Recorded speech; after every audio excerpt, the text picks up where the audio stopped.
Hey guys, switching it up a little bit today, doing some trout fishing. Season just opened here in Pennsylvania randomly Tuesday, but I usually like to get out if I'm home, and I'm usually not because of tournaments, so stay tuned and we'll try to catch some trout.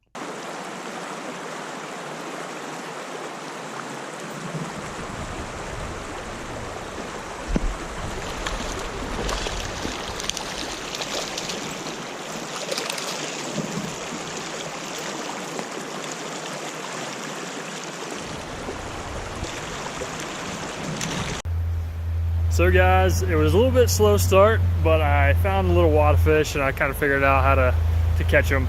I've been using my drop shot rod because I don't have any trout stuff anymore. I got rid of all my other gear that's not bass related.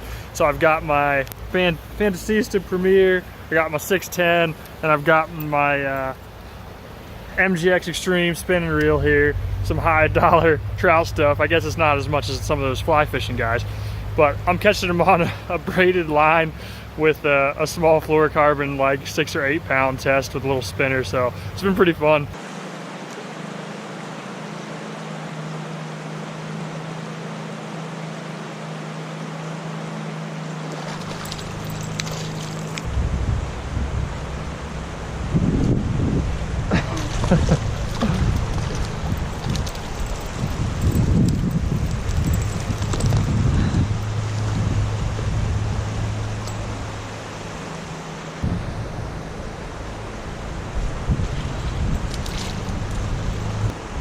So there's about 20 trout right in front of me. There's been a lot of people going in and out, but the key I'm going to show you really is to make sure you got the right angles on your casts and make repetitive casts. I mean, you got to make a lot of casts and get it right naturally right in front of them before they'll strike a lot of times.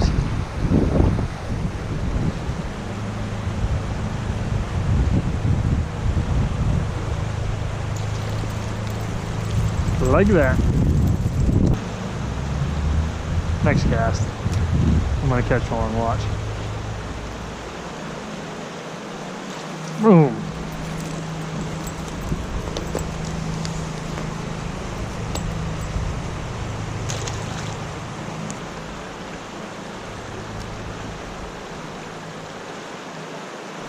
There he is. Little guy.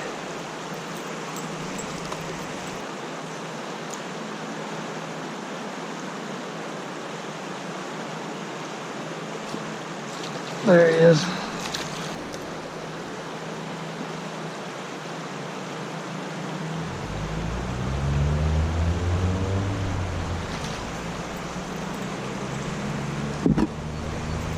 Got him.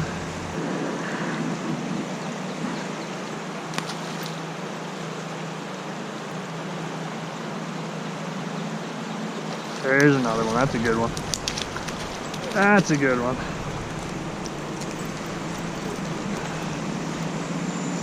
That's a nice one. Now they're being a little less hesitant about eating them.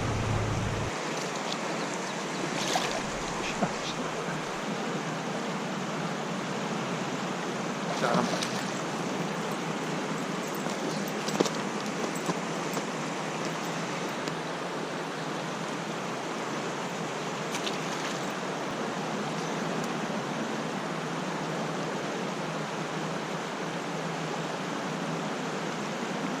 Got it.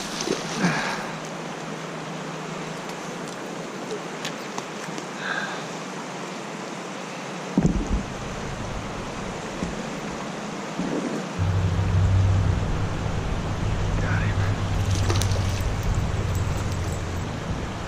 There's another one coming up. They're fighting over it. Alright guys, this is kind of how I learned how to bass fish in current. And I lived right by this creek. It's called Wolf Creek. It was behind my house. It was like a 5-minute walk through the woods. But as you can see here, you've got like some faster water up above.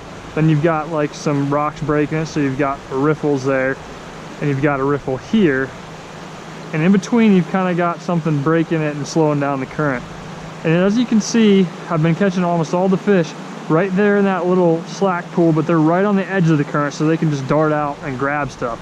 But the key is really making the cast where your bait is being presented, where it can get through them on the front side of them. They don't want to go back to bite something. They want it coming right in front of them, really naturally, right along there, and they usually bite it right on the edge of that seam. But I'll show you kind of what I'm talking about here. I'm almost sure I'm going to catch one on this cast too. They're pretty fired up. Right. Yep, one tried to get it. He's following it right now, little guy. He just almost ate it right there, right by the shoreline. But here's right in the slack water. That's where those fish are sitting, right on the edge. We have two chasing it. They didn't bite it that time. We'll go back a little bit further in the slack pocket. They seem to be moving back a little bit, probably because I'm catching so many of them. They're kind of like backing off, getting less aggressive. The most aggressive fish are going to be right there, like right in the current, right on the seam of that current, like that. Those ones are the ones that are going to fire for you.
Well, it's number 70, and that's a wrap.